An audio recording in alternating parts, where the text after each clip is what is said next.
Good evening, everybody. Thank you so much for your patience, and I can promise that you will be glad that you waited for our wonderful presentation tonight. Before we begin, I would love to share that we are gathered on the unceded and unsurrendered traditional territory of the Coast-Tsimshian Smalyak speaking people. And it is, as a person who is not of this culture, it is my absolute honor that I get to live on this land and learn about the culture as we will tonight, and the language and relationship to the land. And every day I am honored that I get to walk on this beautiful part of Mother Earth. Could I have an adoption of the agenda? Trustee Beal, seconded Trustee Pucci. All in favor? So moved. Superintendent Sandler. Thank you, Madam Chair. Madam Chair, if we could just a procedural matter to add, please, yes. One more letter. Yes. Order, yeah. We need to add a letter that was, I'll make a friendly amendment to the agenda to add,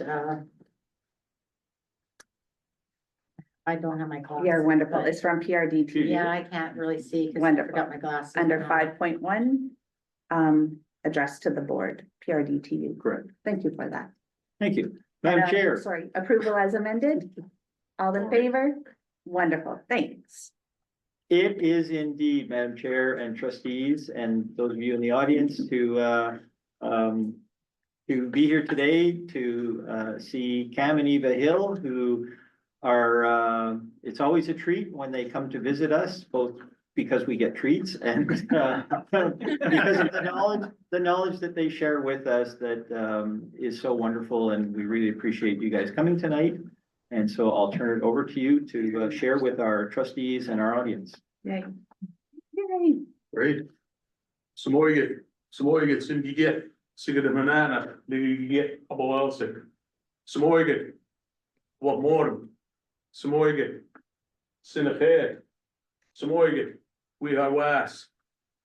I also would like to give thanks and homage for us to be able to present on the unceded territory of the coastal Tsimshian, in specific, Metlakatla and Loch Lamps. I also just wanted to make sure that I properly represented my chieftainship within the Gitgat Nation, Eagle, Killer Whale, and Raven. Now I understand that I only have about 15 minutes, and a lot of my presentation is questions. So I'm gonna say this right off the bat, that I would love to be able to come back at any time to share with the board, to share with any of the staff, and entertain any questions about anything that I presented here today, because I know that it's not nearly enough time. We got asked to do this presentation at the Finesse conference in December, and it was a 2-hour session. So there was a ton of questions. Debbie Jeffrey, a very good friend of mine, phoned me up and said, "You do know what the theme of the conference is this year? It's living and surviving off the land, teaching in the surrounding that students and kids come from. Why aren't you signed up?" And I said, "Well, nobody asked me. I got my whole staff going, but I'm not going." So Eva and I did a whole bunch of work to get this to happen. So what I'm gonna do tonight is I'm gonna focus on one part of the year, being our halibut and seaweed camp. And Dinesh, you can just click through as you see fit, because I'm never gonna cover everything, but I'm gonna cover some of the key things that I feel about our halibut and seaweed camp on Princess Royal Island, in which we call Kiel. Our people have been going there for thousands of years and harvesting from the sea to sustain themselves. For me, the biggest part of going to a place like Kiel is the feeling that I get every single time I get there. When I came into this room tonight, I haven't seen many of you for a long time. And the warm hug that I get is the same feeling that Eva and I have whenever we go to this special place. Not a lot of our kids are able to go and participate with the downturn of the fishing industry, in which every household in Hartley Bay had a salmon, some sort of a salmon boat, whether it was gillnet or whether it was a seine boat.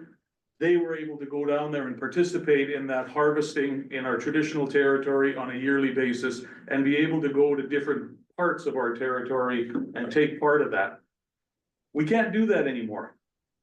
And with the skyrocketing prices of fuel, makes it even harder.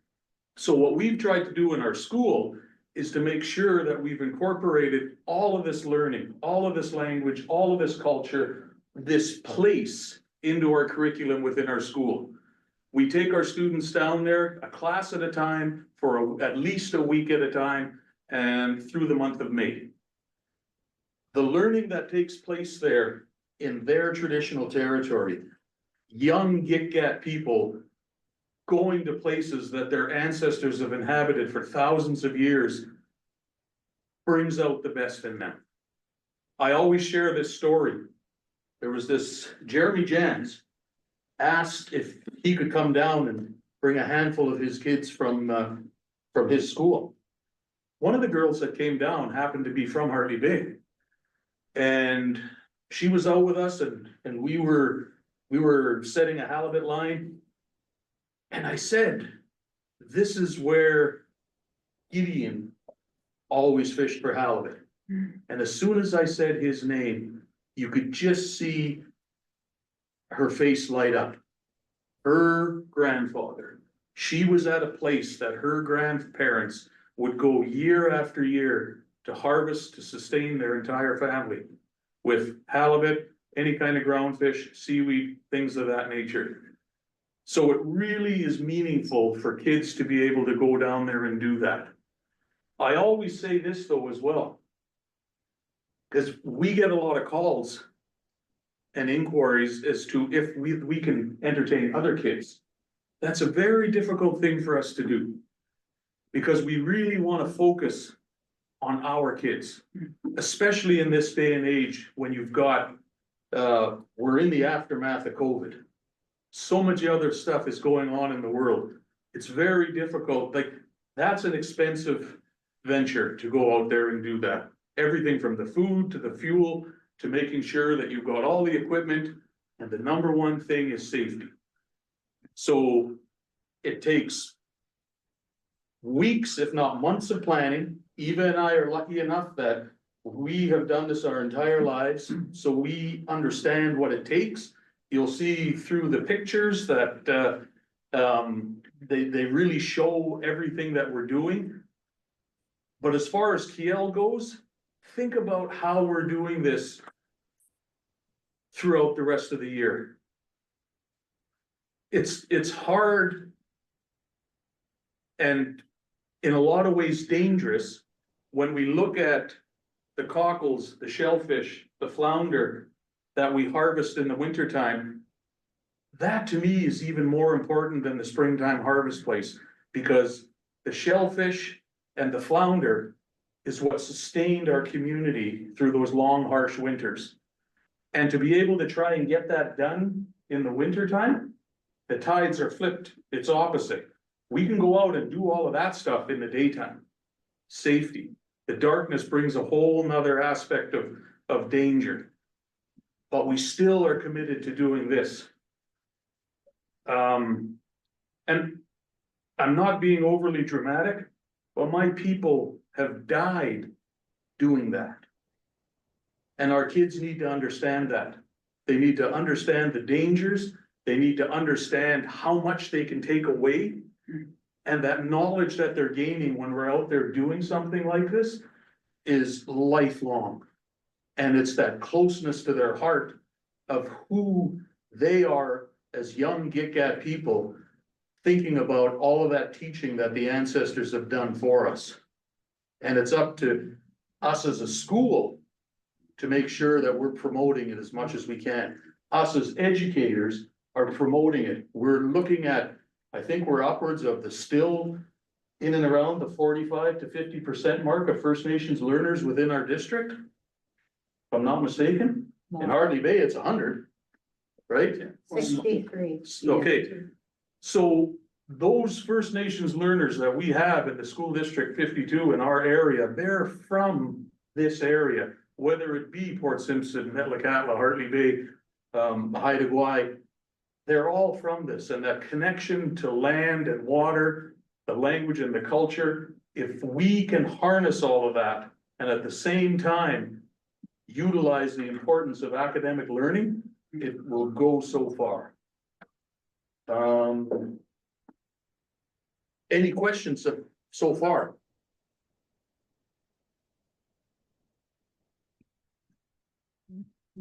Move on. I'm just totally engaged. I want to just hear. Don't have questions. We want to hear because I think it's important for our students. I will have not a question, I'll have a comment. Yep. Like,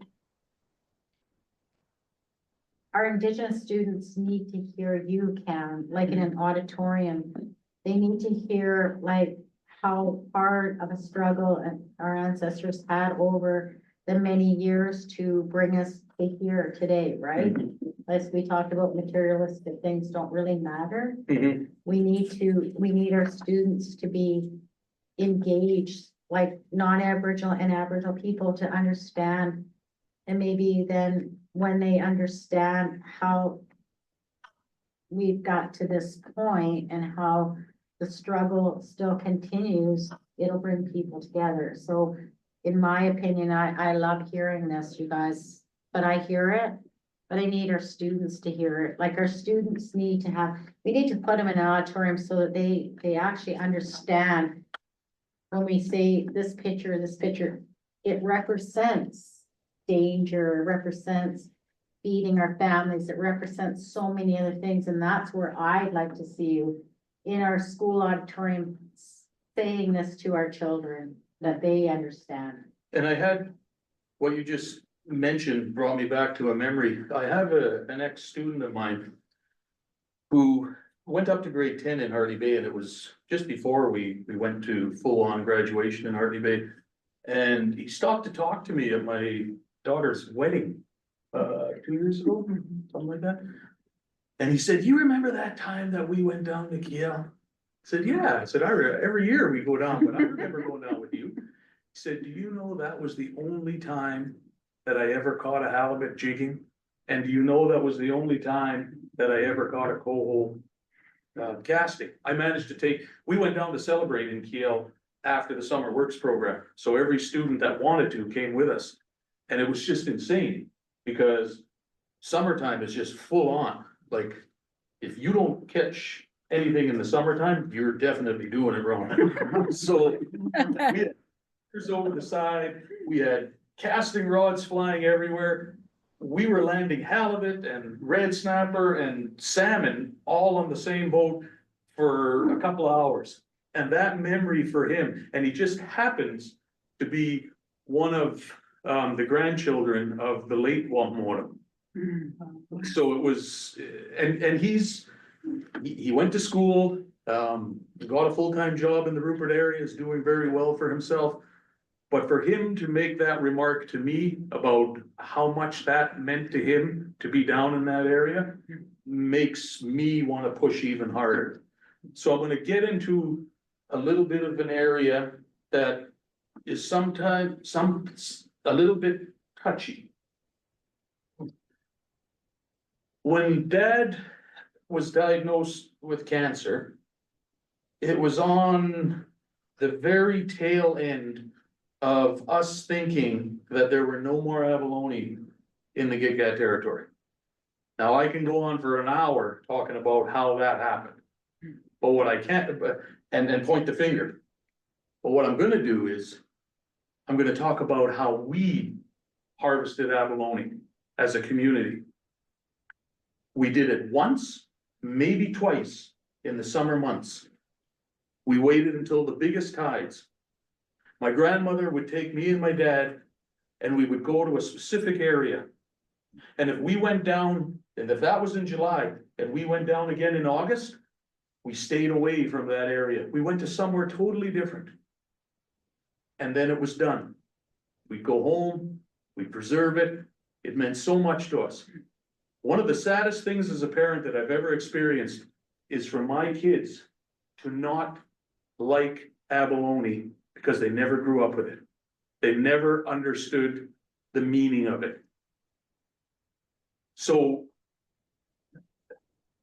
I have to share that because it goes back thousands of years of how we managed that single resource, but also that's how we managed every one of our resources. And I always say this because it rings in my ears every time I harvest, everywhere I go. You take what you need, but you use what you take. And I've said that, I'm sure some people get sick of me saying that, but man, if we all could live like that, this world would be so much better. So having said that, when Dad said to me, are the abalone coming back? I said, yeah, I'm seeing a few. How much? I said, well, some places maybe half a dozen here, half a dozen there. Do you think you could bring me one more? One more to eat? And I took my son, a friend of his, and Eva. And it was gonna be his birthday. First week of August. And I saw one. I saw two, I saw three, I saw a dozen. I stripped down, I jumped over, it was low tide. Managed to get two off the rock. And I brought it back up and I gave them to Eva. This is a really emotional time, because I knew that my dad was asking for a last feed. To drive the point home of what this meant, my little son, who was about 3 or 4, very opinionated about me as a dad and what I do wrong. So he stood on the deck of our boat and said, his hands on his hip, and he said, "Dad, isn't this illegal?" "Yes, son, it is." "Well, we shouldn't be doing this, Dad." And him and I laugh about that to this day. But you know what? No one in Gitgat territory, no Gitgat member should be told what they can and can't do in their own territory. And I take that to heart. So I say this, the people that I work with, the board that represents us so well, school district staff, and all of my colleagues as far as principals go and people I grew up with, Roberta. I'm gonna make sure that our kids know about that. And I'm gonna make sure that they know the demise of how abalone came to be near extinct in our territory. And I'm gonna make sure that they understand how to harvest it properly, how to look after it so that that never ever happens again. So it's a real fine line of me crossing a line and doing something illegal. But in my mind, my language, my culture, my people, and the teachings that we have far supersede what any federal government is telling me that I can and can't do. So I give you fair warning that we do stuff like that, but we need to. And I'll be the first one to say and do it. That we're gonna do it properly, and our kids need to understand that. When it got so bad, when we couldn't harvest abalone, we needed something to take its place. That something turned out to be sea cucumber, or as we call it, Genti. So we would go out and harvest thousands of them to take the place of what abalone meant to us. So constantly evolving, constantly thinking, going down paths that might not be in the norm, but with the sole intent of making sure that we're out in the territory, we're harvesting, we're managing properly, and instilling that in my students is so important. But I always have to keep on saying this, always keeping in mind about the academic part of it as well too. Because we're a part of something called Connected Classrooms, which I've talked to the board about before. It's still a huge part of our school. And I'm not gonna say the name, but we have Starlink Not gonna say who promotes that, but it's been pretty good for us, because we can time when we're down in Kiel with the tides, figure out how quickly we can get back to the house and be online for physics or math at 10 or at 1, or English, whenever that may be. So it's this constant juggling act of making sure that, yes, we're getting that across to my students, but we're also making sure that the pad and paper are being used and that we're not missing anything in with any time that we do that. As far as Kiel goes, every year, I talk with our hereditary system, let them know exactly what we're doing, what we're gonna be. I mean, they taught me, my hereditary system taught me, so I'm just reciprocating it and letting them know exactly what we're doing. And I guess I can kind of finish off with this in saying that the joy and the proud students, when they come back from Kiel and they have memories like what you see on the board right now, and they're able to bring back a halibut or dried halibut or seaweed, sea cucumber, yance, I don't even know what that's called, what's yance? Chitons, right? So we go out and we do all of that with always understanding that our people were here and we feel it. It's just like I described earlier, it's a hug every time we go down there. They want it. And they show us the way. So, I don't know, I'm sure I've gone over my time limit. Who cares? Yeah. But But I'd entertain any questions about how we do this. I just can ask. Yep. it. So remember when you brought those group in, not international, but North Vancouver students? Yes, So, is there still a connection? Yes. Like they're still like reaching out against? there's this one. I don't know if we ever documented it. It was life-changing for those North Yeah, Van students. they were just It was enamored by the whole. Life-changing. Yeah. They had no idea that people lived like that. And once they saw it, they just dove right in and were a part of it. I keep in contact with at least 2. Yeah, she went on to be this amazing long distance runner for Simon Fraser University. And every time that Eva and I post anything on there, she's just following us and being a part of it, wants to come back and visit. The relationships that we've had with people that have come there, there's so many kids around Rupert that yeah, Mr. H, and it takes me a while that, oh yeah, you were in Kiel with us. And that, like I said earlier, that takes a lot. I really don't want, I want, if some students don't have the opportunity to participate in something like this, I'll bend over backwards to make sure that I can try and do that for them. But I gotta make sure that my kids are getting everything that they need.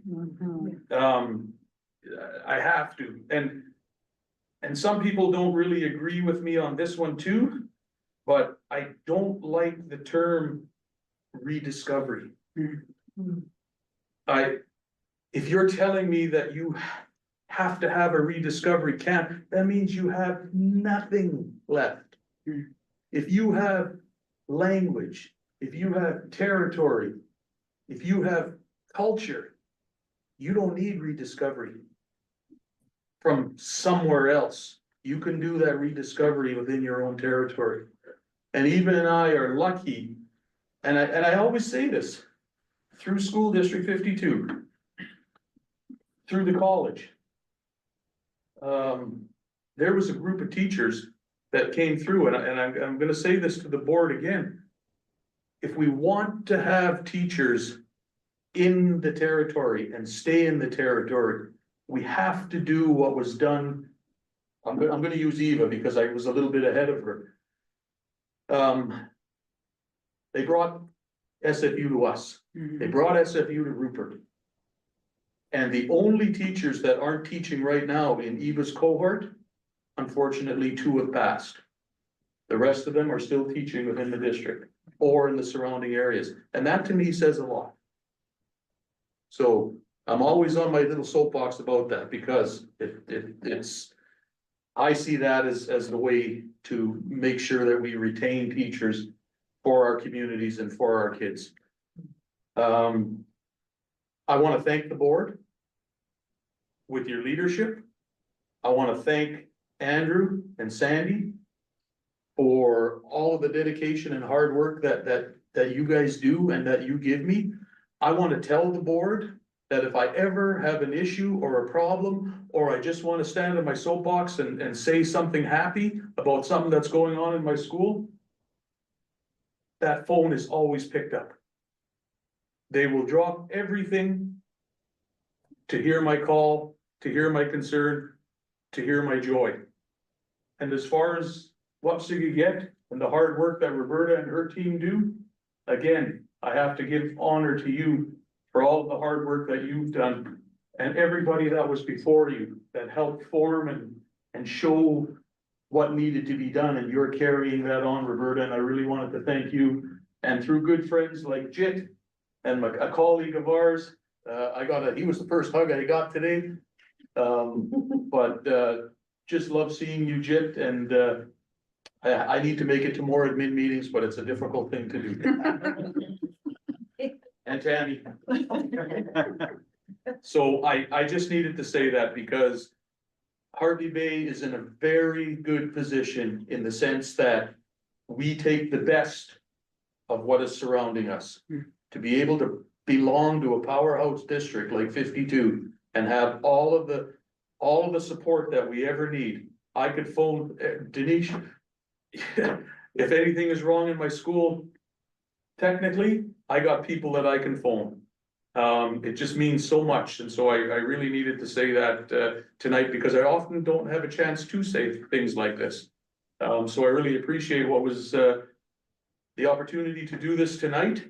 I would welcome another sit down with anybody in here at any time. It doesn't need to be this formal. I'm sure that there's things that I've missed. There's teachings that are happening in the screen. Such as if we focus on the middle picture of the octopus, some of my kids might be a little bit, I guess the word would be squeamish. That in itself is teaching. That in itself is talking to them and letting them know that this has given itself to me. One of the hardest lessons that I ever saw happen to my dad was we went out with our hereditary chief, Mortem, Johnny Clifton. And my dad was on the side pulling up the gear. And there was a tiny halibut that came up. Tiny. And my dad unhooked it. Because it was very live. Yep, even smaller than a chicken. Oh. Might have been borderline egg, but it was small. He put it back over. And the trouble that my dad got into really taught me a lot that day. Because if we're lucky enough for it to come to us, it's ours, and treasure it. My dad made a mistake, but he understood it. I saw his meaning, let that halibut grow. But I also saw what my chief was saying, that is food for us. And if it was given to us, respect it, keep it, look after it. So we use those teachings with our students in everything that we do. We go back to stories that have been told to us.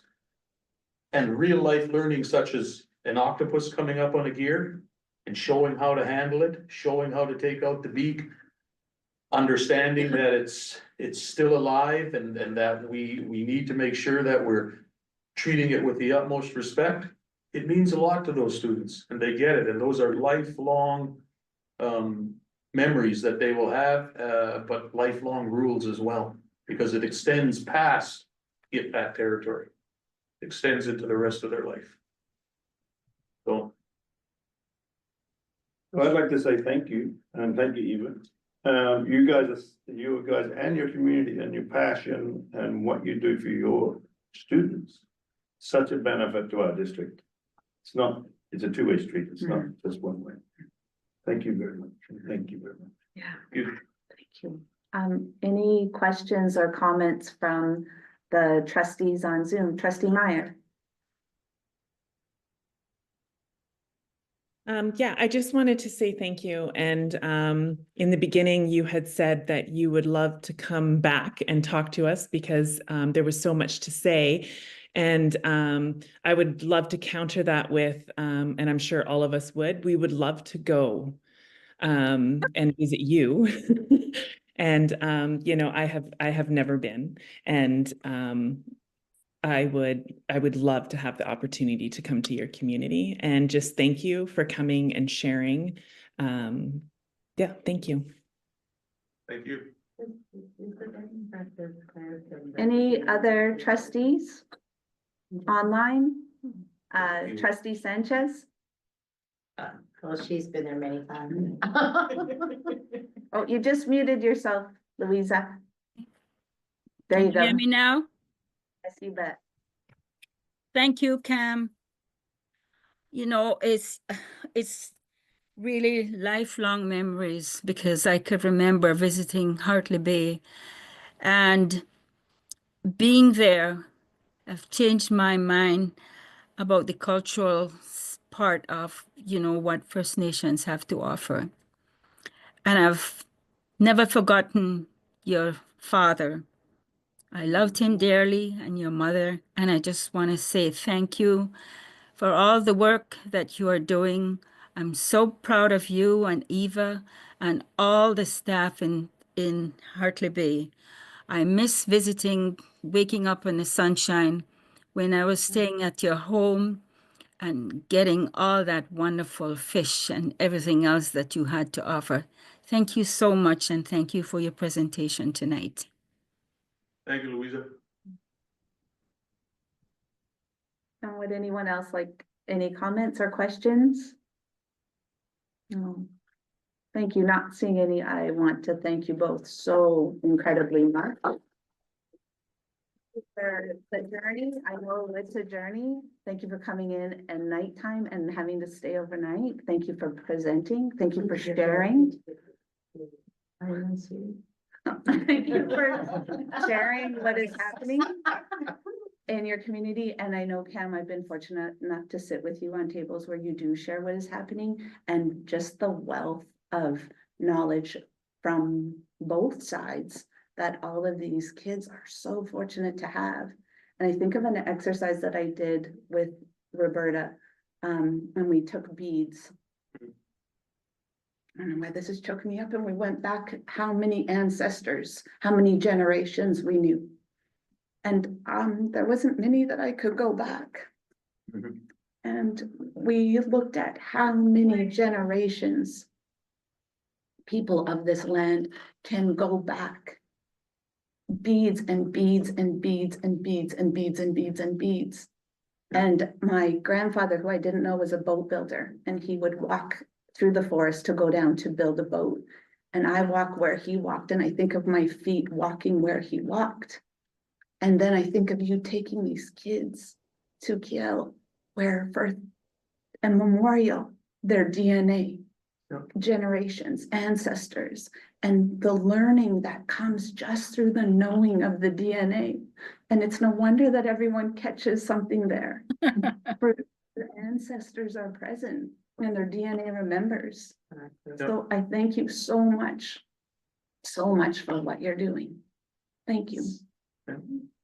Thank you. And come anytime and every time. Yeah. I absolutely Yes. love it. And we've given Roberta and Wapsigat a copy of everything that we've got here. We didn't have time to laminate them. And Roberta, we'll figure out the logistics, but we want you guys do with whatever you see fit to help any students that are in and around the Rupert area to use these posters and gain insight from what we do at in GICAP. Thanks. Thank you, thank you, Thanks, thank you, Cam. thanks, Eva. thank you.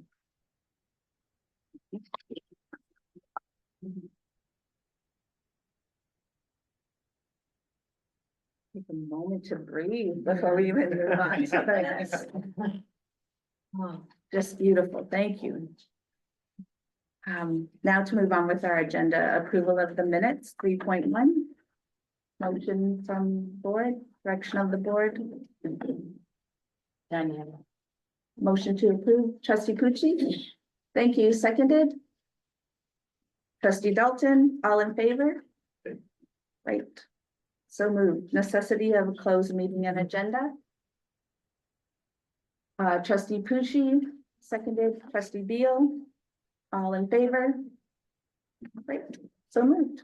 Correspondence, as amended, we have a letter from PRDTU. Wishes of the board.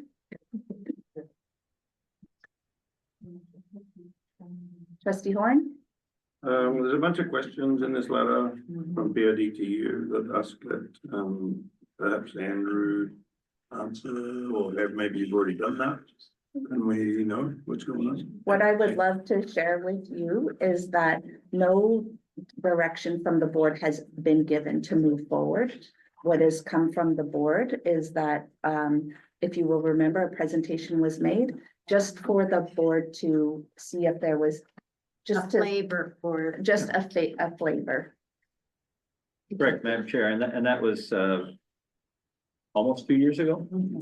Yeah, and at that time, I think there certainly wasn't, there was no decision to move forward. There's logistics, there's all sorts of things. We do not have an international program, student program. What we do is we do have students who are international, but we're required under the acts, various acts, that we are required to accept those students because they are in Canada on a visa, et cetera, et cetera. So, however, there is no international program, and yeah, there's a lot to setting one up, and it may be explored or it may be not. Thank you, trustee Beal. Well, considering the time and efforts and money that would take to do this, I would just like to receive and file this letter at this time. A seconder for that motion? Trustee Horn? Would you care to speak to that? I think I just spoke to it. I think that in consideration of our budget restraints and things that's going on, international students, I don't really believe they're gonna be flocking to School District 52 at this time, especially with legislation as such now that they're limiting students to come into Canada, so that's where I'll leave it. Thank you. I have trustee Horn and then trustee Pucci and then trustee Meyer. And I would suggest, should this motion pass, that should any further questions come forward, that Andrew then proceed. Yeah, and then answer to the board if you need. Thank you. Thank you. Trustee Pucci? I would like to maybe comment on a different direction with the letter.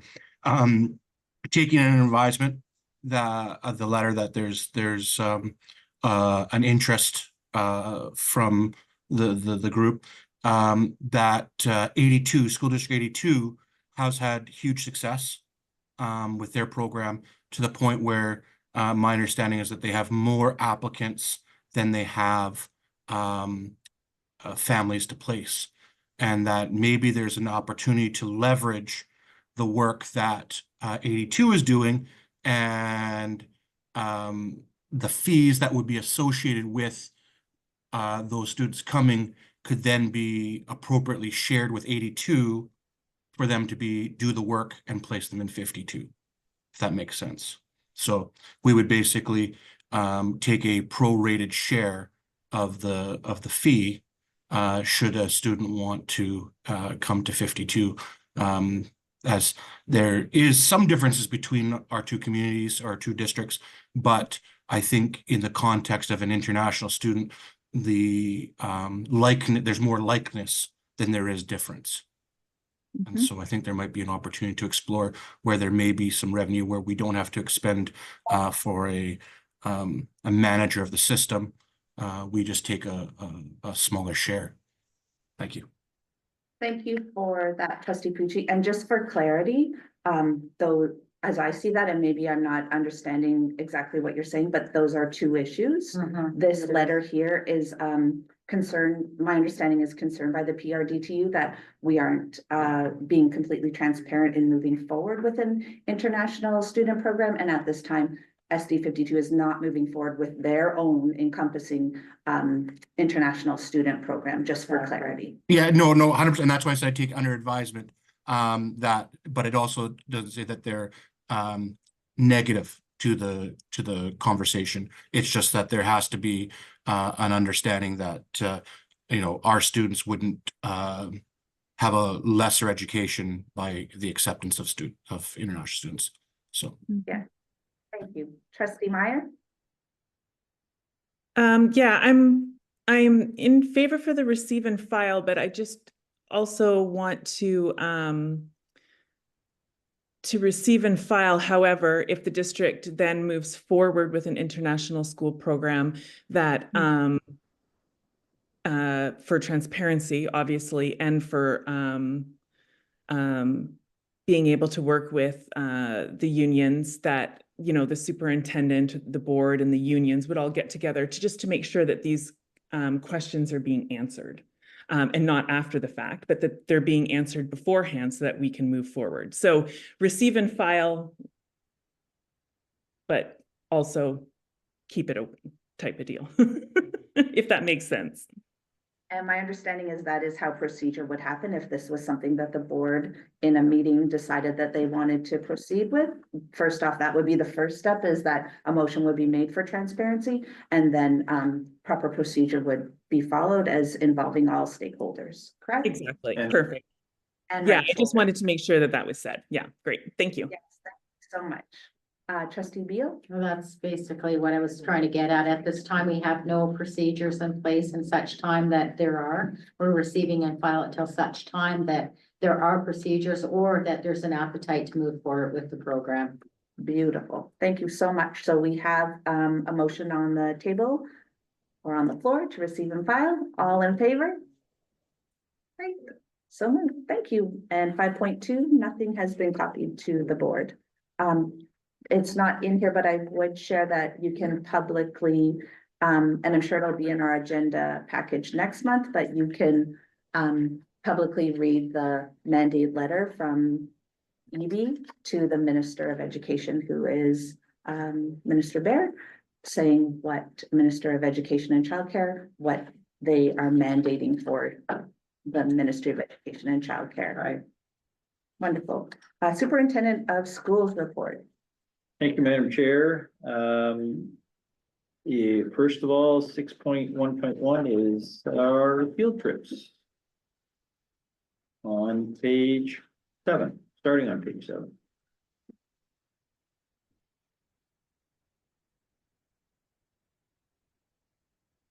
And ending on Page 7.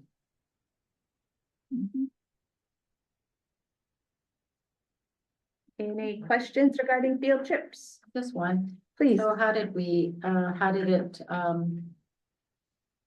just quickly, the bus broke down, we all know that, the community knows that, Facebook knows that, Instagram knows that, so everything worked out well. There was no safety issues at all, right? Right. Okay, That's- thank you. Trustee Pucci?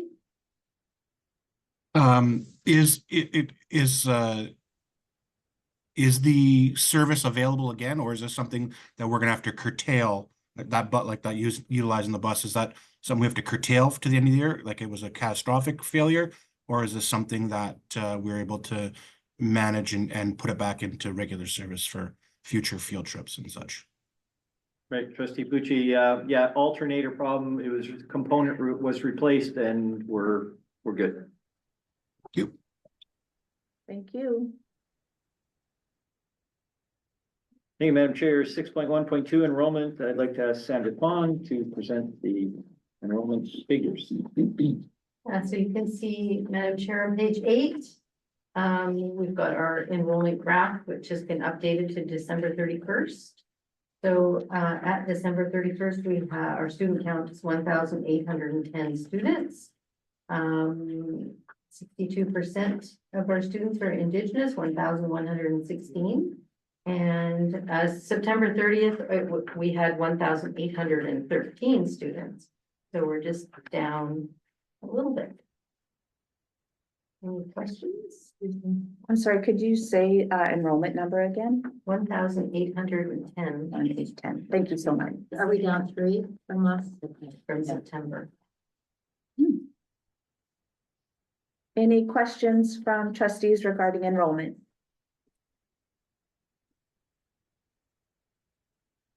Wonderful, thank you. And Madam Chair, 6.1.3 upcoming projects, learning and other, there's a lot going on. As you know, this is somewhat of a truncated board report because 2 of our weeks was spent in winter Break. break. But there's a lot going on, a lot of learning, as we say. A couple of announcements and things to be aware of that are happening kind of like right now. So as the Welcome to French immersion sessions are happening tonight and tomorrow in the Roosevelt School Library, all are welcome to attend. Carnival is currently being planned for February 13th at Roosevelt and February 18th at PRMS. Family Literacy Day is on January 27th, and many of our schools are recognizing this day with readathons and book swaps, and you should be receiving newsletters from each of our schools to you as trustees about what's going on. And the public can check on websites. Often these are put on social media so that people can participate. Kindergarten registration is a very, very big event for us, given enrollment concerns, and it begins on Friday. Business days, as we say, Monday to Friday, February 1 to 15th at all our schools. Children must be 5 years of age by December 31st, 2025. And they can, this is for the start in September. Many families were unfortunately impacted by the Sherbrooke apartment fire on Christmas Eve. Our schools, all of them have rallied together in this time of need, and they've been raising donations and doing all sorts of fundraisers. It's heartwarming to see that, and I think you'll probably see most of them on their social media have posted about the things they're doing to help many of the families. So just on that note, I'm not sure how many are aware, but many of those families are now displaced. Mhm. Many apartments are not going to be inhabited for a year or even longer. So there's a lot of homeless people already in our community. There's a lot more that now are searching for homes. So yeah, I'm happy to hear that the people of Prince Rupert are rallying around, but again, we need to be able to like the province needs to realize that this is a community in crisis, and we need to support those families, because if we don't support those families, we're going to lose students out of our school district, because they're going to have to move.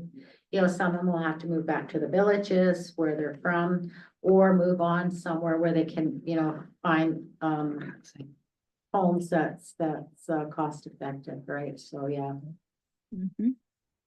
Pine Ridge Elementary, January 20th to February 7th, the Spirit of Healthy Kids Challenge. So there's going to be school-wide challenges every day in the gym, which, as you know, we encourage our kids to get out and to get exercise.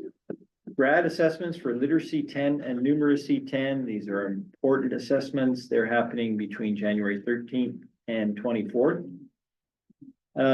One of the field trips, I can't remember if it was in the list, is the exchange trip booked for February 6th to 13th via Experiences Canada.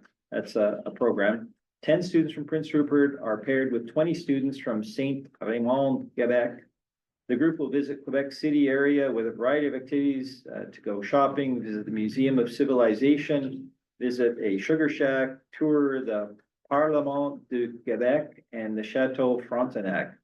They're going to walk through the old city quarter, which is really neat, and the harbor, visiting the big Carnival site, and spend a day at the winter playground. Quebec students will then be coming here May 21st to 28th And we think, we're going to be able to keep them very busy here when they come here with, outdoor activities. Mini basketball games, both in and out of town, for junior and senior teams. Charles Hayes was home to the alumni basketball and the winter solstice volleyball tournament over the weekend break. CHSS, as you saw, has, ski trips, kayaking, and movie nights planned. I know that you'll have this at the bottom of your agendas. February 14th is the Indigenous Implementation Day. And I wanted to make mention, I met with Nadia Hallward, who is our chef and food coordinator. Nadia had talked to me about that when she first came here, we had 330 students in the lunch program. We now have 430. And I think it's because the quality of food has really improved with real meals being cooked and the delivery system is being perfected. And that's an encouragement for growth. And our estimate is that we will grow to over 600. Early learning and childcare, Susan Cobbs has told me that in addition to the kindergarten registration, which is going out to the community and was in the newspaper. Roosevelt is, of course, having the French immersion information sessions for parents today and tomorrow.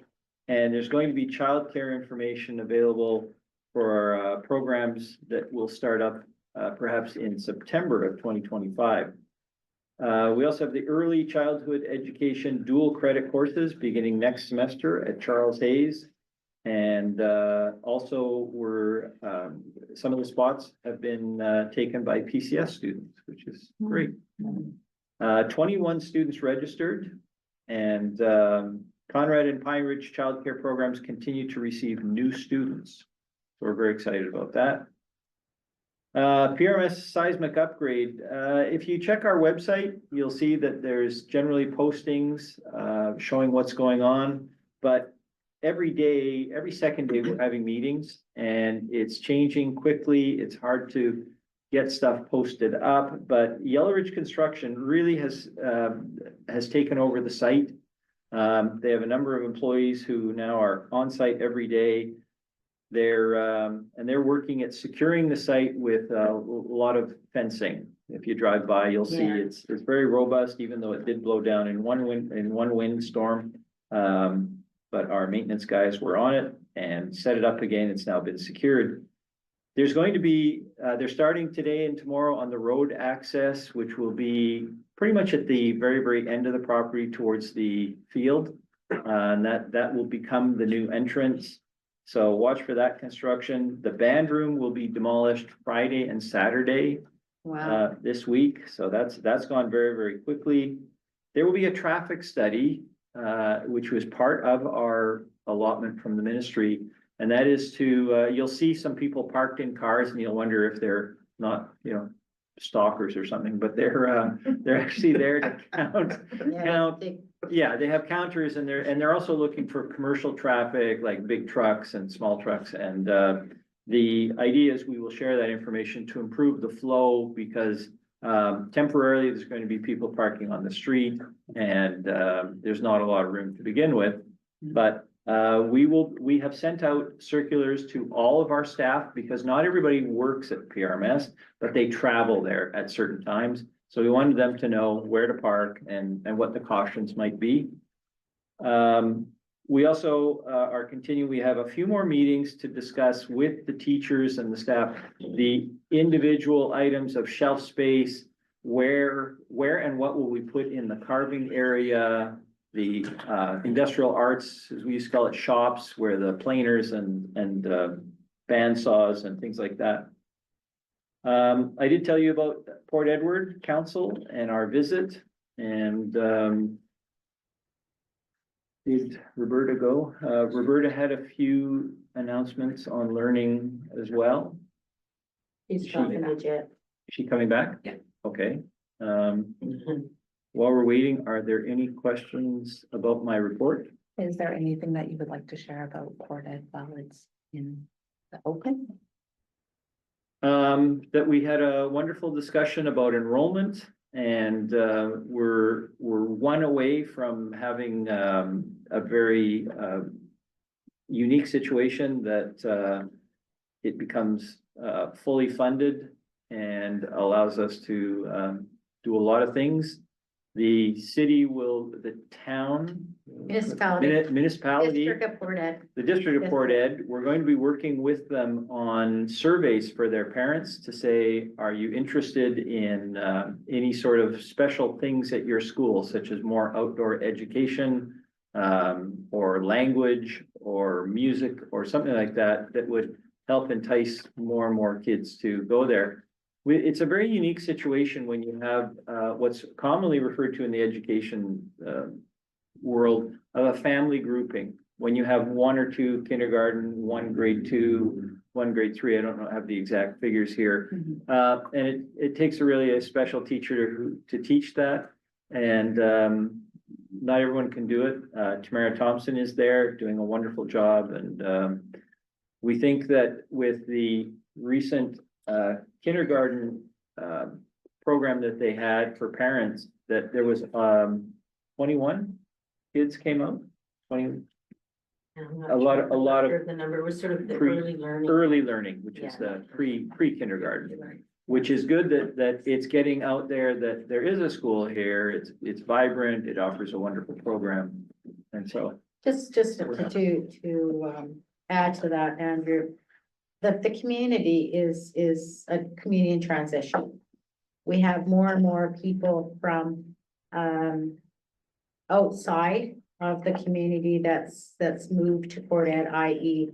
our CMP officers tend to relocate out to Port Ed, and they quite enjoy the environment. It's a very clean, nice community, so in that respect, they may be an influx of people there that might only stay 3 or 4 years, but we've found, in my time of being on the school board and my other job, that there are people that come into the community that come in with a profession and that end up staying there. So we need to build on supporting not just the school, but promoting the school, because it could be a very prosperous school if there was more promotion coming from the school board plus the municipality, the council, right? So let's just hope that we see some positive things happen with your meeting. right. And Trustee Beal, just to respond, my experiences, I've taught in many communities in British Columbia, the Northwest Territories, and here. And we know that schools are the focus of many communities. And that's why having that school continue to remain a viable school is very, very important. And nobody wants to lose it. So we're Well, it's the heart really of the happy. community. It's the heart of the community, yeah. And this board is very supportive of Port Edward Elementary. And we're optimistic that it's going to grow. We think we've plateaued and it's going to continue to grow. Roberta, can I call you? Do you have any announcements that you'd like to share? Announcements or the Learning that's been going on. Okay, Yeah. there's a list. Should I read through it fast? Yeah. Okay. Take your time. Lucky I have it right on the side of my. I knew you would. So some of the Indigenous education updates for December and January are, we've had Kim Spencer class visits. She's a local author. She's fabulous. She wrote Weird Rules to Follow. It's all about Prince Rupert and the different places in Prince Rupert and her experience growing up from her perspective. And she's on book number 2. So she's had some author visits at PCS, Charles Hayes, and starting with elementary schools this week. Continue student groups, including the Young Matriarchs, Indigenous Student Leadership Group, Girls Group, in PCS, Charles Hayes, and Parames. Indigenous Education Department presented at FNESC conference in December. And that same professional learning will be offered here at Wapsiget on Friday. We still have seats left if anybody's interested in joining us. That's where Cam and Eva had also presented at FNESC, and I'm just telling, I wasn't there because I didn't make the cut to kind of go there, but apparently he had everybody in silence and just moved with his sharing. Camaneva generously donated 2 big buckets of clams so that students in Prince Rupert can learn about harvesting, processing, and food sovereignty with clams and then giving back. So that learning will continue. Provincial 3-year increase with NOI continues at Charles Hayes, PRMS, and Conrad, supported by the Indigenous Ed Department. Looking at innovative ways to promote Indigenous learner success. Seasonal Round continues to support curriculum specialist teachers at Wapaga are from the curriculum specialist teachers. And some of the connections between mathematics and beadwork design have been one of the focal points. Indigenous representation in school library project, and that's authentic Indigenous resources are being purchased for all school libraries as part of the PRPA and AltaGas grant acquired in the Indigenous Education Department to deepen decolonizing learning together. And change results for young children session continues. Primary teachers and early childhood educators session was on this last Thursday. It was, I think, our best one yet. I left it off. It was amazing. And that one was on the Tsimshian transformative social emotional learning. That's it. And you mentioned the implementation day on the 14th. We have keynotes, Justin Louis and Leona Prince from the ministry and also Cam. There. Thank you, Madam Chair. Thank That you. concludes my report. Wonderful. Any questions? Actually, this is just a question Please. for Roberta. And it's not on this topic. Is it true we lost an elder that sit on the committee, on EVED? Recently, no? Terry? Oh, yeah, I'm not thinking like recently, this past couple weeks, yeah. Thank you. Just a moment of silence for Thank you so a much. very dedicated person and known Terry for many, many years and, just out of respect, I just heard about it yesterday Okay, and we did pay our respects to one of our meetings also that ended, but yeah. I Lisa just was found out yesterday. in our district for many, many years as a fluent, Smellick support teacher, co-teaching at all the schools in the district, but also on our language authority for many, many years from the beginning, right up until her last months, with Zoom and recording through her iPad. So, yeah, she'll be missed. We're not Definitely. having anything until the springtime here, so That's what I I'll share was that out. told by a friend. Yeah. Thank you. Jennifer. Thank you. Thanks. Thank you. And thank you.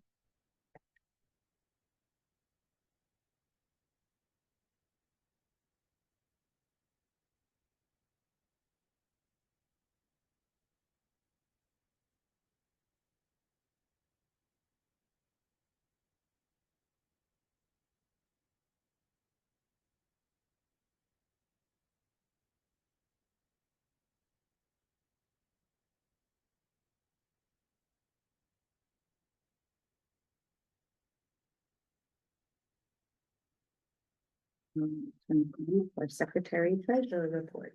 Thank you, Madam Chair.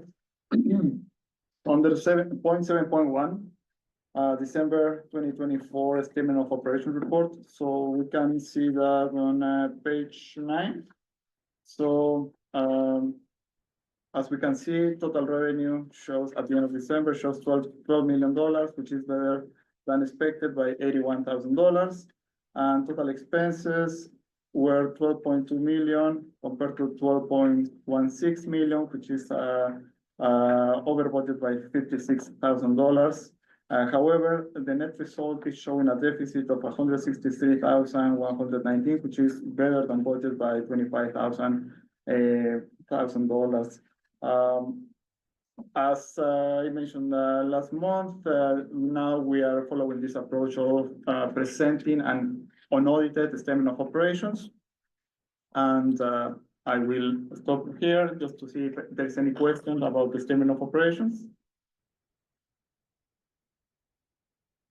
Not seeing any. Just as a final comment about the financial reports, this month I included two more reports. One that shows the total revenues that we expected from the ministry. And the second one is the graphs of, we can see the behavior of the revenues by amount and by percentage. So what we can see is the last quarter of the year, our revenues increased according to the allocation that the ministry assigned to us. I have trustee Pucci and then trustee Horn.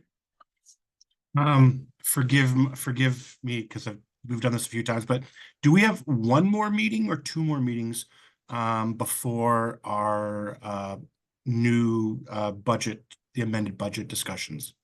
I believe we have one more meeting. Is that correct?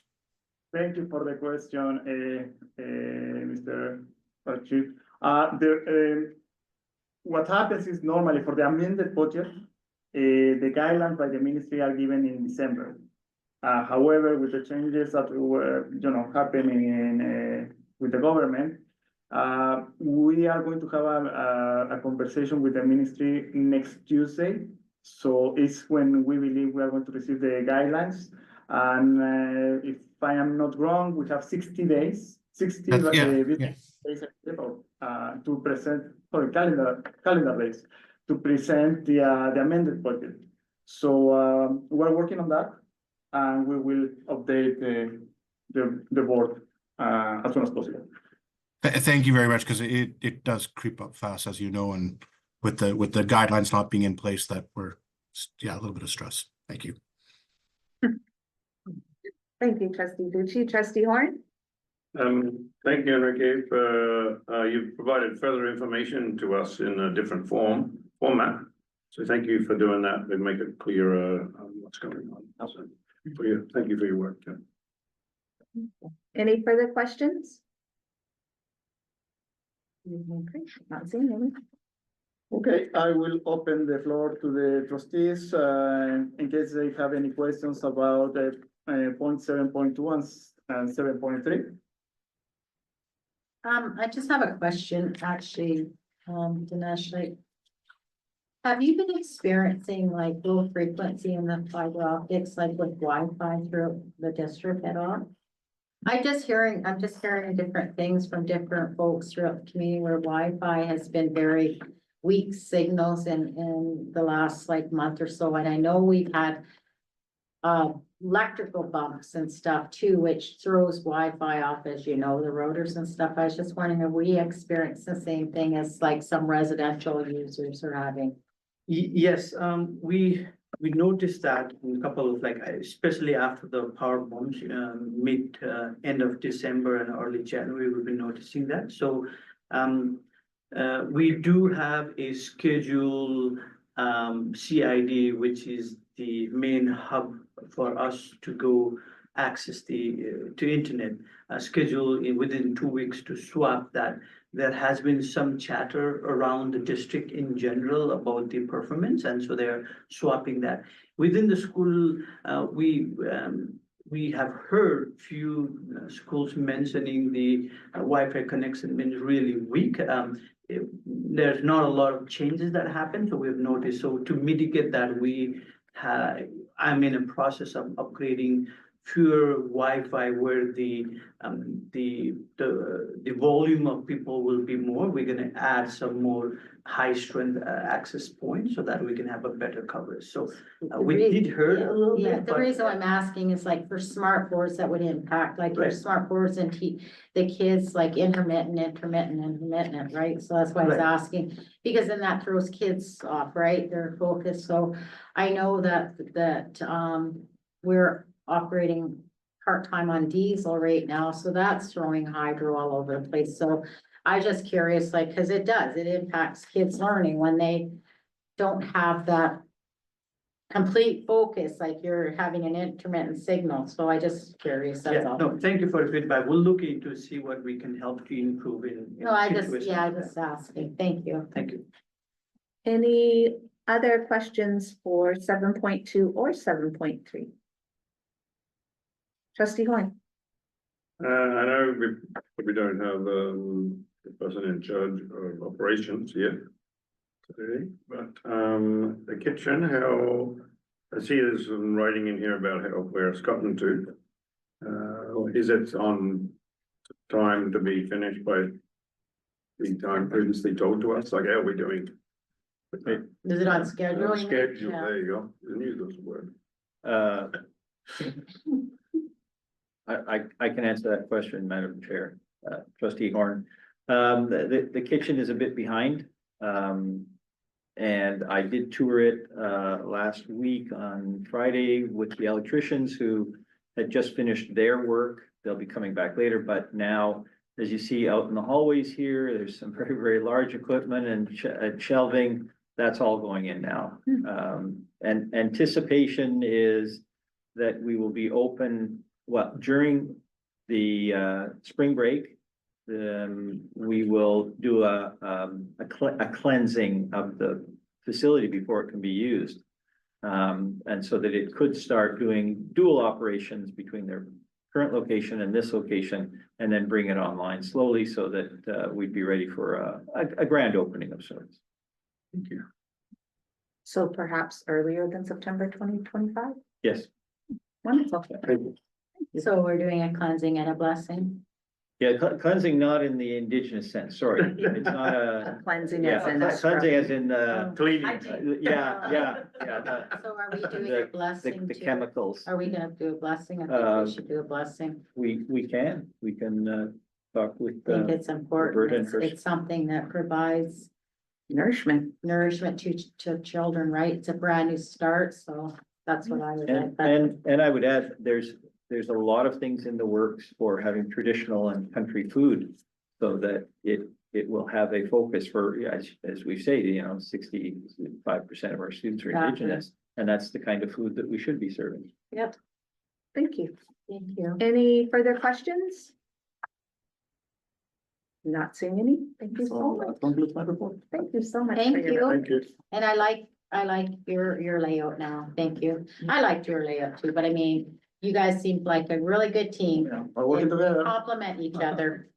Thank you. 8.1, Finance and Building Committee, and I will defer to Trustee Meyer. Yeah, I didn't make it. Yes. Sorry. And it is Trustee Meyer. Thank you. Yeah, there was nothing but the financials that were in this meeting. Thanks. Wonderful. Thank you.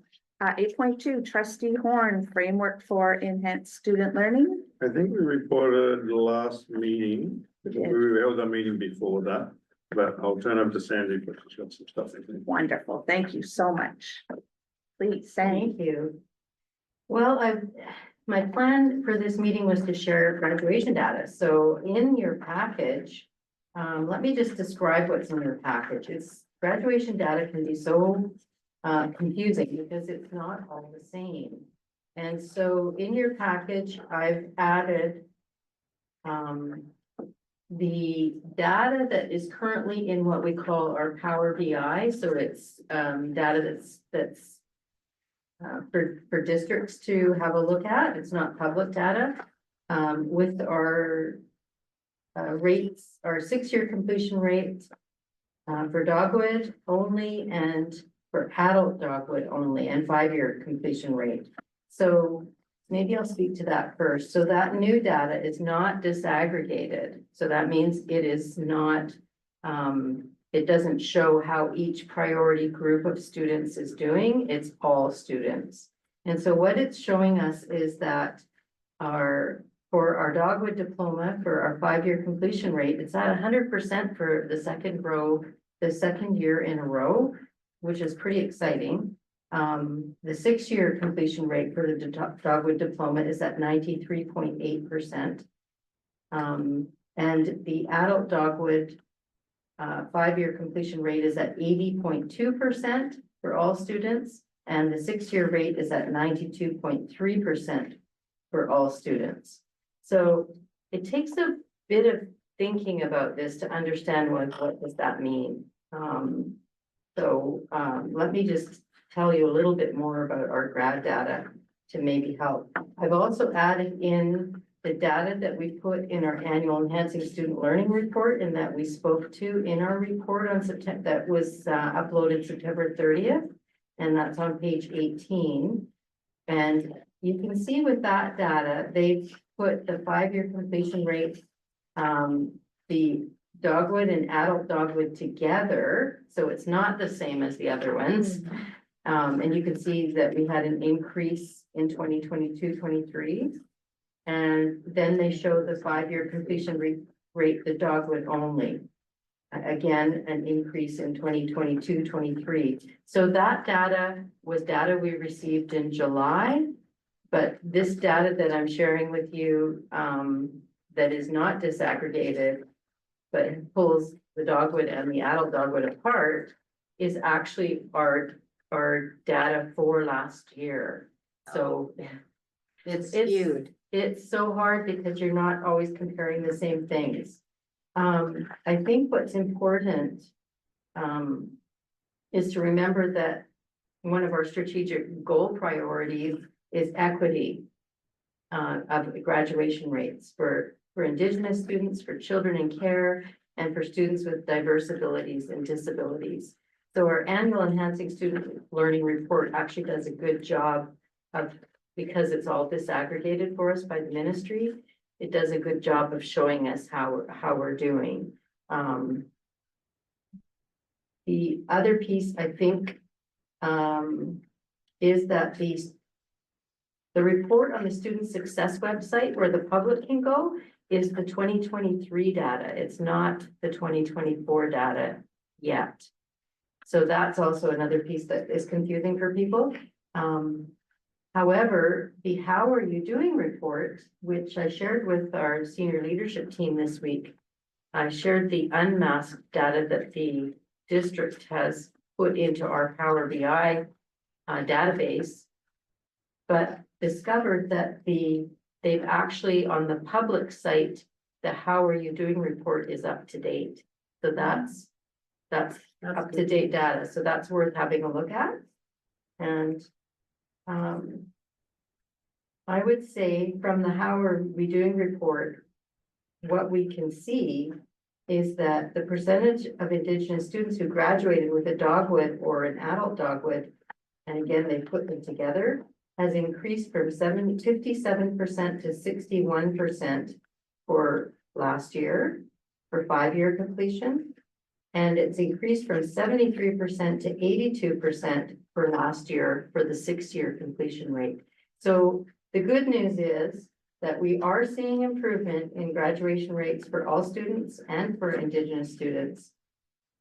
The difficult thing is that it is challenging when the data is given to us in so many different formats. And so I would express caution and when you're looking at it, because it is difficult. And the other piece is our framework for enhancing student learning committee will be meeting again in early March to look at all of the newest data that we've received and try to make sense of it. So hopefully we'll have made some sense of it by then. Yeah, I think that's my report. Any Thank questions? I don't know if I can answer. Trustee Horn. Thank you, Sandy, putting this together. You do a lot of good work and really helpful when it comes to review it in the committee. So thank you for that. The only comment I have is so what I'm hearing is like the data is there, but it's a bit skewed. And so as we delve into it, we can maybe eventually break it out where I mean, it's not an overnight thing, right? No. So I see what you're saying. So you're doing excellent work, but it's thing in progress. It's not just in school district 52. I was looking at other stats like lately and it's everywhere. So, I mean, what you're presenting us is great because we do get a little bit of a picture where we're heading, right? What trend we're going on, just like you coming into our district, right? And so we have a very strong team here. I see like Roberta, I see Tammy, so and I like that. So I feel at ease when I can actually come to board meetings, and I didn't always feel like that, and I like the dynamics that we have now. So thank you guys for everything you do. Thank you. Any other questions? Not seeing any. Thank you so much for that report and data. Provincial Council, Trustee Horn. Next meeting is coming up in February. It's a Zoom meeting. Thank you. And Policy Committee. And the policy committee started tackling the policies put forward in the report as presented to the board previously. And so the first one we tackled was the anti-racism policy. Code of Conduct. Code of Conduct and anti-racism, sorry. Mhm. And so the committee decided to, after reviewing everything that was written in the report, to split that out to 3 policies, 1410, 1420, 1450. And as these are brand new and replace, and what the policy committee is recommending is that they replace the existing Code of Conduct and anti-racism policy. Is that my personal thought is that the board needs to have some time to look at these 3 policies. And then we can send them for review next month. That's just my thought. I'd like to know what the board, having read what they are showing here within the minutes, what the board would want me to do. Which of the policies committee to do. Thank you. Trustee Beal. So I've reviewed them online because I can't see them tonight. I didn't have my glasses, but I did review them and a lot of changes has been made. I do have concerns that we've broken them out when I think the strategy of any policy to do with code of conduct and anti-racism and so on and so forth can be completed in one policy. But I understand why the policy committee has done this because there's lapses in the policy. So I do respect that the policy committee worked hard on these and I do agree that they need to be reviewed. But I don't really think that the board needs to step back from how we deal with policies and not send them out for review.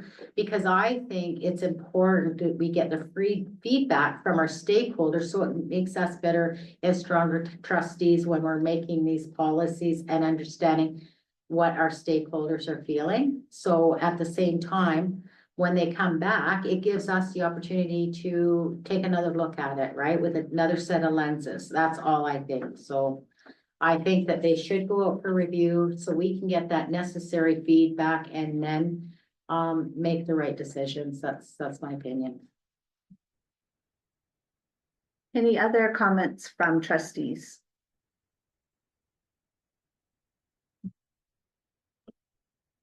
Trustee Meyer.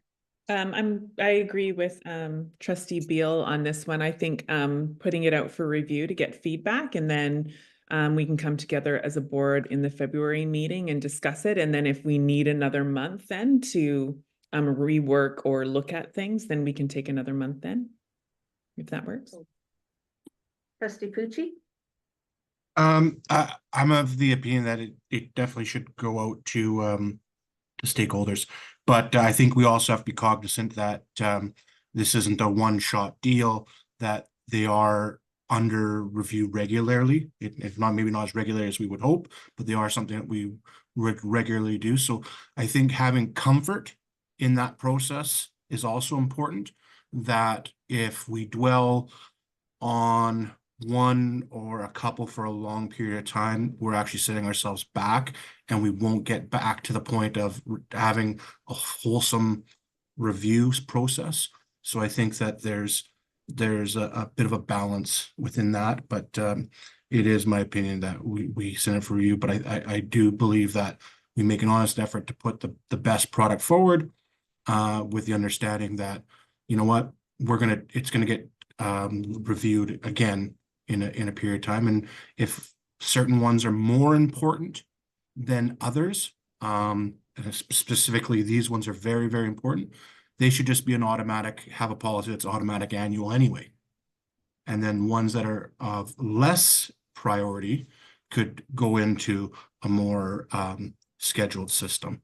But I think that in the just the whole point of due diligence on the whole process is that we got to move forward. Thank you, Trustee Pucci. And I would just like to share that these have come up as our number one priority, as looking at our roadmap. And also that this going out for stakeholders review for this month also includes trustees.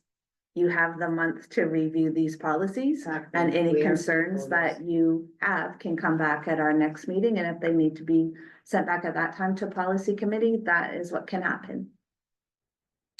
Okay, with that in mind, I'll make a motion to send policy 1410, 1420, and 1450 for review. Yes, I'll second that. Thank you, Trustee Beal. Would you care to speak further to that? I'll give a motion, All in favor? so we get to go home. Wonderful, so approved. Thank you. District Technology Steering Committee. And we met this last week.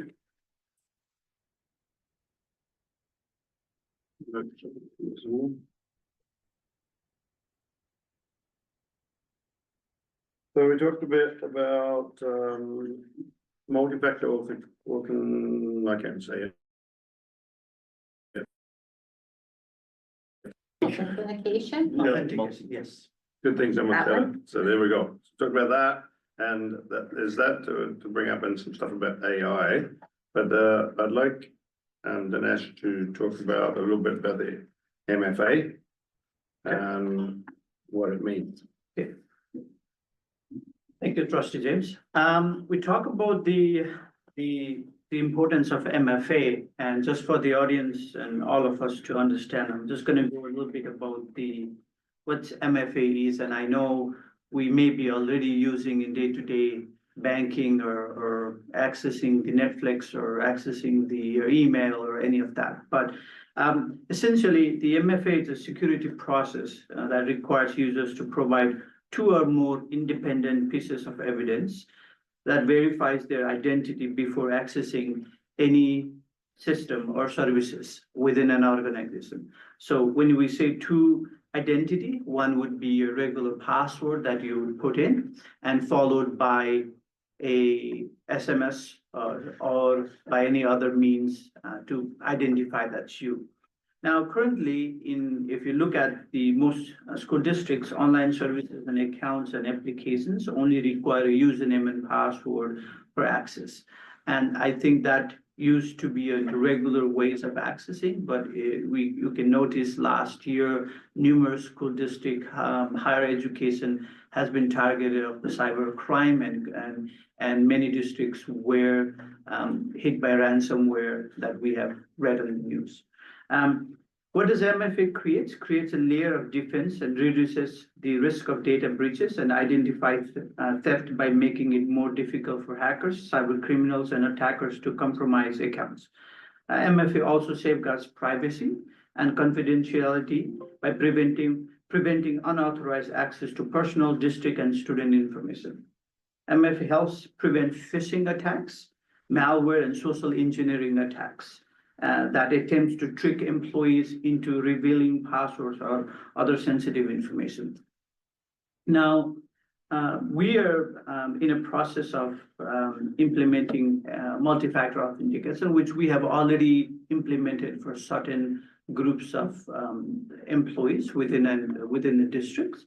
But the way we will be doing is any staff who would is within the school district network that needs to access the 365 access. So what that means, if you're going to access your office, your email, your SharePoint, your OneDrive within the school network, you will not be required to use MFA because it's a trusted network, which is behind the firewall. We have various means of safeguarding the information. But if you are outside, if the staff wishes to access the 365, including the email, the SharePoint, and OneDrive, you're outside, you will need to be required to use a multi-factor authentication. Now, there's 2 methods of multi-factor we have identified and suggested. One would be the SMS that you would get a code into your phone, 6-digit, or the other one would be the Microsoft Authenticator apps that you will install into your phone and then it will generate the code. Now, you don't need, once you download the Microsoft Authenticator app, you do not need an internet access in order to see that. So you'll just generate the code, you would just do that. Having internet access is a benefit, but it's not a requirement once you install that.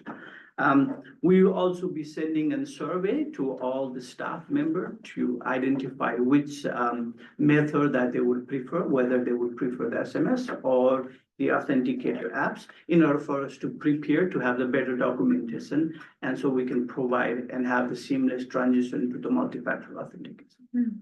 Thank you. I have trustee Any Beal. question, please? Yeah, I have questions. So what are we like looking at for a license fee for either of those products?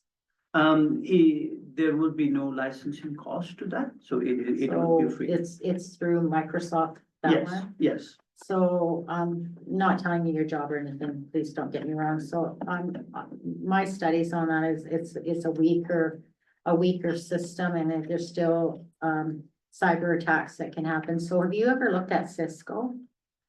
Yes. So I will tell you, we use Cisco because Cisco, and so when I travel, for instance, I go on Cisco.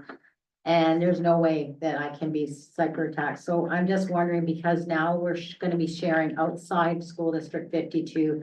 I just wanna know we have a protection place. Say Sandy's traveling, Andrew's traveling, he wants to go into the iCloud, and I just wanna know that that's the best way that we should go. And even if we have to pay a small fee, I think the board needs to be cognizant of that any one of us that need to access any data outside of, our workplace, that's all I'm asking. Like, I mean, if there's a fee, but if you think that this is a great one, I mean, who am I to say? I'm just saying what I've read about the different ones, it's. Right, I think, Janet, that's a valid question. I think the Cisco also offers the different method of multi-factor authentication. For, I think the most secure would be Microsoft Authenticator app that you would install. Okay. But I think at this time, we should move forward towards having some security, and then we should review as the things changes in the landscape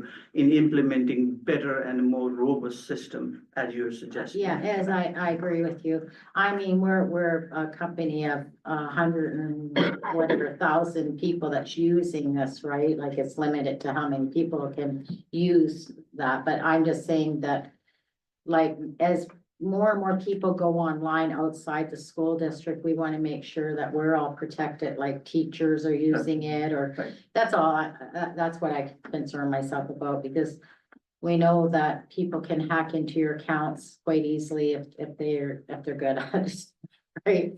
So thank you for that Thank you presentation. for your feedback. Thank you. Any further questions? For Dinesh? And then the other part of our meeting was to do with the AI. The tech steering committee believes that the district needs to approve AI tools, because the regular AI tools that you hear about are not set towards students, they're set towards mostly adults. And so there's things that can be done within them that we don't want the students to be able to do. And so with expectations of our students within the schools, we need to have proper approved tools to use. So the committee is looking at this point still into which ones should be brought forward. And we'll recommend once they get that information. And there will be a cost involved, and most likely. And so what that cost would be. Trustee Beal? Sorry to be, I'm beating up on this stuff tonight, but I totally believe that AI is undeveloped right now. At this time, I would not recommend the board move forward with any tools. And I can't share, but it's happening in the world of corporations right now, and it's causing, because there's not policies written around it, without policies and without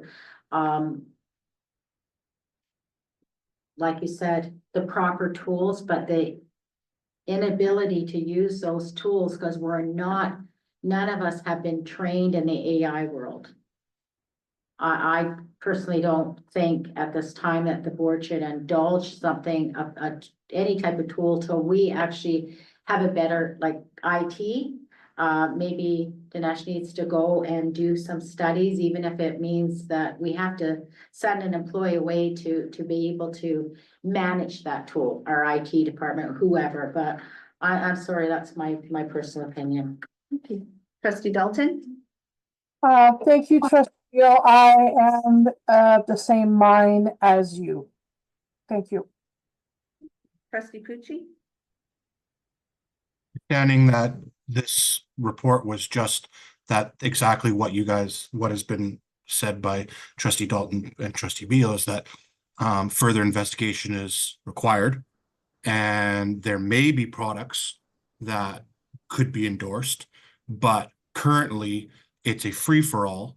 And so some understanding of what is in the marketplace is needed. And so I'm 100% in support of what the committee is proposing and looking at it. I think it's very measured and it's very prudent to understand what those products are, be it geared towards adults versus geared towards the scholastic system. And so the future reports that come from the committee will indulge us into what you're stating as concerns, I believe. So I'm 100% for the report. And I'd also further say there have been some training by Dinesh and other members of the committee in the processes that are required to have the AI within our schools. And perhaps we can generate a report for another future meeting and bring it forward to the board at that time. And sorry, for my own clarity, what trustee Pucci stated was that right now you're just looking, is that correct? Yes.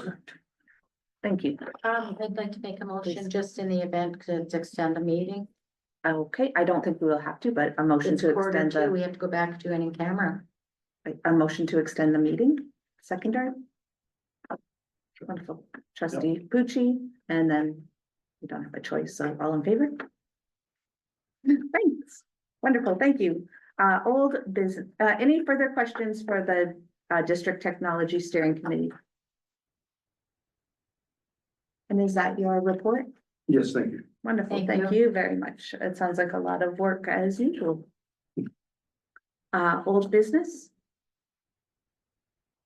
Old business? If it's the only thing I can think of, that is that in the last meeting, we examined the document, the Software report. Sophie report, and trustees had questions about who is Philip Tiu. And we researched it. Philip Tiu is a person who was acting as an agent for two students coming from international students. And this was a refund to them because there were tragedies in the families and the students could not arrive on our shores. So that's why you see the name Thank you. Philip Tiu in our Thank you. statements. New business? None. And then So it's late. information items? Late, Madam Chair. As was shared earlier, it is the Welcome to French Immersion sessions tonight and tomorrow night. The non-instructional day, elementary and middle schools, is this Friday, January 24th. Non-instructional day at Charles Hayes and PCS Correct. is February 13th. Indigenous Implementation Day, as we've heard, is Valentine's Day, February 14th. Family Day is February 17th, and our next Board of Education meeting is February 18th. I would also share, not connected with the district, and I hope I can share here because it probably will involve a lot of our students, is the first annual Unplug and Play, the 20th to the 26th, which is happening right now and all week. At no charge at the Civic Center, and you can find that agenda online, and it's full of It's on activities Facebook too. for kids to do. We now have a 10-minute question and answer period. Any questions connected to the agenda? I see Kyla Reagan. Hi. So I just wanted to chat with you guys, thanking you for accepting the PRDT letter that included some of our questions about the International Student Program and for committing to follow up with it if the program does move forward and get approved by the board. It's currently being introduced to members at the high school as a business venture that will benefit the district financially, and there has been a website published for it with pictures of our members and students from SD 52 on it. I look forward to speaking with Jeremy Jans about it shortly, and I want to thank you all for your time tonight and all the work that you're doing with our school district. Well, thank you very Thank much, you. and thank you for sharing that, and thank you for your letter. Mm. Any further questions? As I see you are our only guest, I would think there is none. So thank you very much. We can adjourn, and for the trustees, we'll see you back on the other line. Thank you so much, everyone. Have a lovely night.